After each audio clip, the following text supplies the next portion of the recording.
सास का कायाकल्प। राधा को अपनी सास से बहुत प्यार था। मम्मी जी, आपकी साड़ी कितनी प्यारी लग रही है। काश मैं भी आपके जैसी साड़ी पहन पाती। अरे बेटा, हमारे जमाने में तो साड़ी ही चलती थी। तू क्या करेगी साड़ी पहनकर? दिन भर भागा दौड़ी करती है। साड़ी कंफर्टेबल नहीं फील कराएगी। तू तो ऐसे ही जचती है बेटा। राधा सास को लेकर घूमने जाती, सैर करती और उनसे खूब बातें किया करती थी। एक दिन, अरे राधा और माँ सुनो, अब हम लोगों को बम्बई चलना पड़ेगा। मेरी नई नौकरी वहीं लगी है। अरे वाह माँ, कितना मजा आएगा ना। अरे नहीं नहीं, मैं नहीं जाऊंगी। बड़ा शहर, बड़े लोग, मेरा दिल नहीं लगेगा। अरे माँ, मैं हूं ना आपके साथ। और सारा परिवार बड़े शहर में शिफ्ट हो जाता है। एक दिन, राधा, तू भी अब नौकरी में जाने लगी है। मैं तो बोर हो जाती हूँ। सोच रही हूँ आसपास की औरतों से दोस्ती कर लूँ। हाँ हाँ माँ, और क्या, यहाँ की औरतें तो किटी पार्टी और बहुत सी फन लविंग एक्टिविटी करती हैं। तो बेटा, दो चार फन लविंग से मुझे भी मिलवा देना। बहू सास के साथ बाहर निकलती है तो देखती है कि सास की उम्र की जो औरतें टहल रही हैं, उनका पहनावा ओढ़ावा सास से बिल्कुल अलग है। लेकिन फिर भी राधा एक औरत को रोकती है। Hello aunty, how are you? Oh great darling. Aunty, हम लोग यहाँ नए शिफ्ट हुए हैं। ये मेरी मम्मी है। क्या ये कल से आप लोगों को ज्वाइन कर सकती हैं? वो औरत सास की तरफ बड़ी ही अजीब नजरों से देखती है, फिर कहती है, अब ठीक है, कल से भेज देना। सास समझ जाती है कि उस औरत को वो ठीक नहीं लगी, लेकिन फिर भी वो कुछ नहीं बोलती। अगले दिन, अरे माँ, अच्छी सी साड़ी पहनकर तैयार होकर जाइए। आपको आपकी दोस्तों के पास जाना है ना।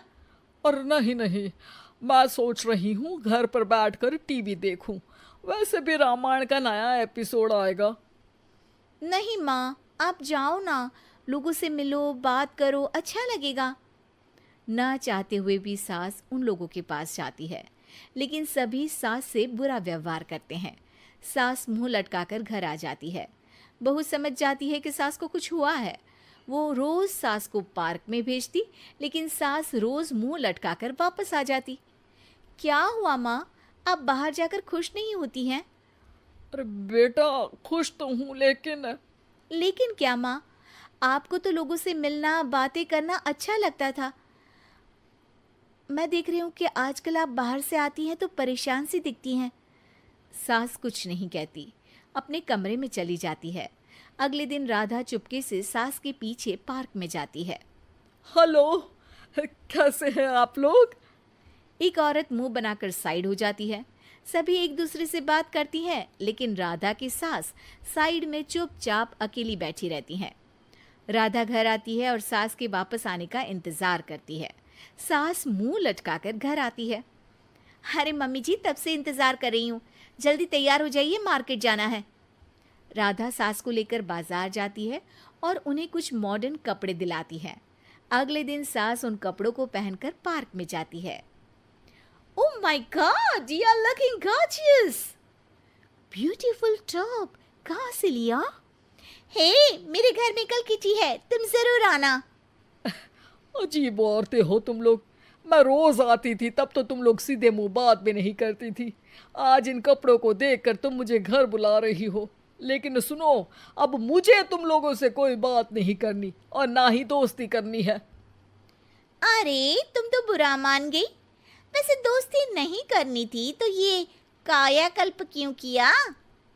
ये मेरी बहू ने किया है। मैं यहाँ सिर्फ ये देखने के लिए आई थी कि तुमको मुझसे समस्या है या मेरे कपड़ों से। कपड़े तो बदले जा सकते हैं।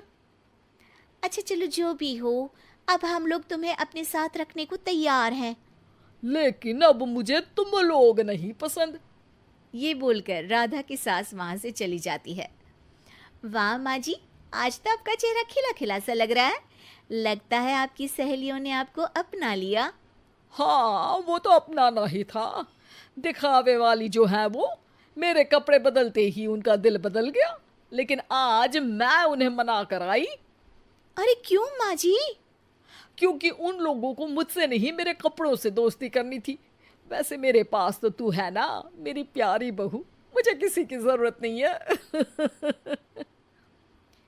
अरे नहीं नहीं माँ जी, आप ऐसा क्यों सोच रही हैं? बेटा ये गलत भी तो नहीं है, जैसा देश वैसा भेष। क्यों? ठीक है ना माँ, अब जब ये हम लोगों का देश है तो क्यों ना हम यहाँ का भेष अपना ले। हाँ हाँ जरूर, मैं तो तैयार हूँ। समय के साथ खुद को बदलने में कोई बुराई नहीं है, लेकिन कहीं नकल के चक्कर में बंदर ना दिखने लगूं। खैर, बहू लग जाती है सास की काया